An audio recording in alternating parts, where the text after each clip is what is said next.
बिहार के बड़े बड़े राजनीतिक दिग्गज एमएलसी बनने की तैयारी में हैं। तैयारी इस स्तर की कि आप सुनकर हैरान हो जाएंगे। 4 सीटें शिक्षक निर्वाचन क्षेत्र की और 4 सीटें स्नातक की, यानी कि पटना, तिरहुत, दरभंगा, सारण शिक्षक कोटे से और स्नातक कोटे से पटना, तिरहुत, दरभंगा और कोसी, यानी 8 सीटों पर चुनाव होने वाला है एमएलसी के लिए।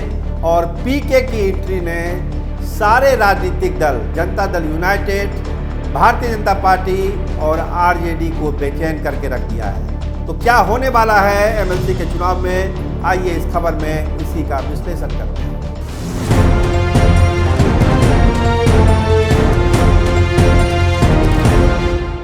नमस्कार, आप देखना शुरू कर चुके हैं Y24। मैं आपके साथ सरोज सिंह।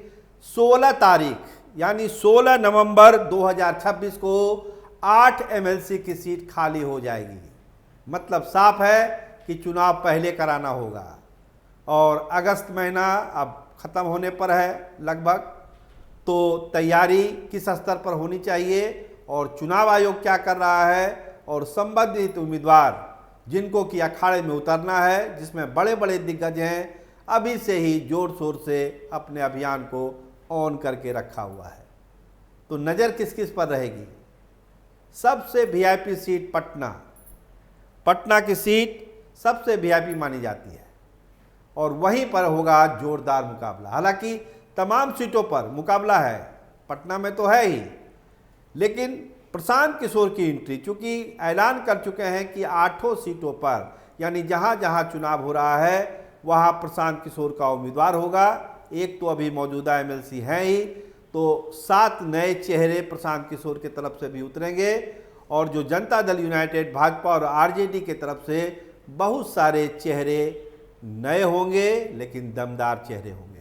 4 स्नातक सीटें जो है जहां पर चुनाव होना है वहां पर 4,85,000 वोटर हैं और जो शिक्षक का निर्वाचन क्षेत्र है उसमें 45,660 वोटर हैं।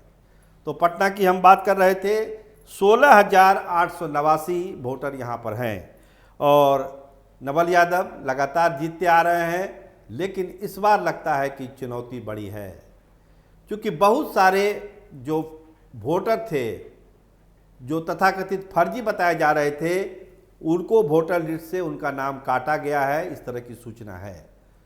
तो बहुत सारे नाम जब कटे हैं तो स्वाभाविक है कि दिक्कत तो बहुत लोगों को होगी, नवल यादव को भी दिक्कत हो सकती है। लेकिन नज़र है, चूँकि पटना वाली सीट है तो नज़र है सबकी कि पटना में जो है मुकाबला जोरदार हो। बहुत सारे लोग लगे हुए हैं, हाथ पैर मार रहे हैं। जल्द ही उम्मीदवारों का भी ऐलान होगा, उसके बारे में भी हम बताएंगे आपको। पटना की दोनों, मतलब शिक्षक वाला भी और स्नातक वाला भी, दोनों में जो है मामला टाइट है, क्योंकि दोनों बड़े ही प्रिय हैं। एक भाजपा के प्रिय हैं नवल यादव और दूसरे नीरज बाबू अपने एमएलसी साहब, प्रवक्ता साहब, जनता दल यूनाइटेड के नीतीश कुमार के बड़े प्रिय हैं। तो दोनों का जो है इस बार जो है एक बहुत बड़ा टेस्ट होने वाला है। और वो टेस्ट कौन लेगा? वो टेस्ट लेगा राष्ट्रीय जनता दल और प्रशांत किशोर। दोनों खेमे में ये तैयारी है कि इस बार इन दोनों को जो है विधान परिषद में नहीं जाने देना है, चाहे जो हो इसके लिए। तो दोनों के सामने एक बड़ी चुनौती है, तो दोनों अपने अपने हिसाब से तैयारी कर रहे हैं। इसके अलावा अब बात करिए तिरहुत स्नातक सीट की, तो वर्तमान में जो एमएलसी हैं वो बंशीधर ब्रजवासी हैं और एक चौंकाने वाले घटनाक्रम में हाल में ही उन्होंने सम्राट चौधरी से मुलाकात की। अब दिल में क्या बात है वही बताएंगे, लेकिन सम्राट चौधरी से जिस दिन वो मिले ये चर्चा हो गई कि शायद एनडीए के कैंडिडेट तो वो नहीं हो जाएंगे।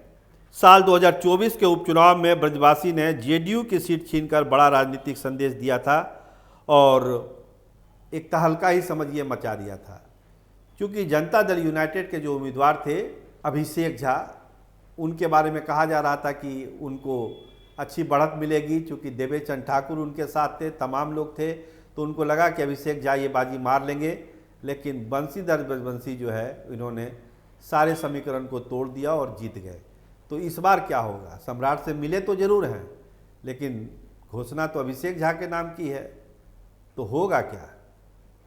तो देखिए क्या फैसला होता है। दरभंगा स्नातक सीट से जो है अभी सर्वेश कुमार जो है वो निर्दलीय एमएलसी हैं और ये सीट भी बड़ी दिलचस्प मानी जा रही है। जन स्वराज के जो संभावित उम्मीदवार हैं वो वहाँ पर बहुत एक्टिव हो चुके हैं और कहिए कि उनको तो लग रहा है कि जितना जल्दी चुनाव हो जाए हम जीत कर एमएलसी ही बन जाएं।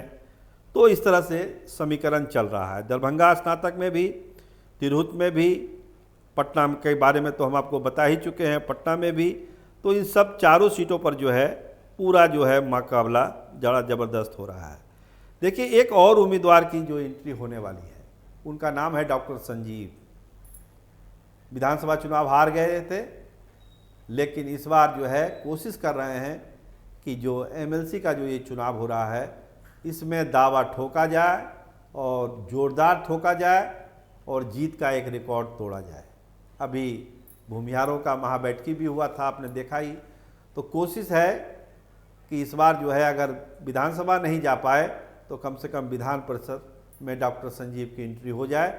उनके तरफ से पूरी तैयारी है। हालांकि बोलते हैं कि ऐसी कोई हमारी इच्छा नहीं है, लेकिन जो तैयारी है उसको देख के लगता है कि पूरे दमखम के साथ वो चुनावी मैदान में उतरने वाले हैं।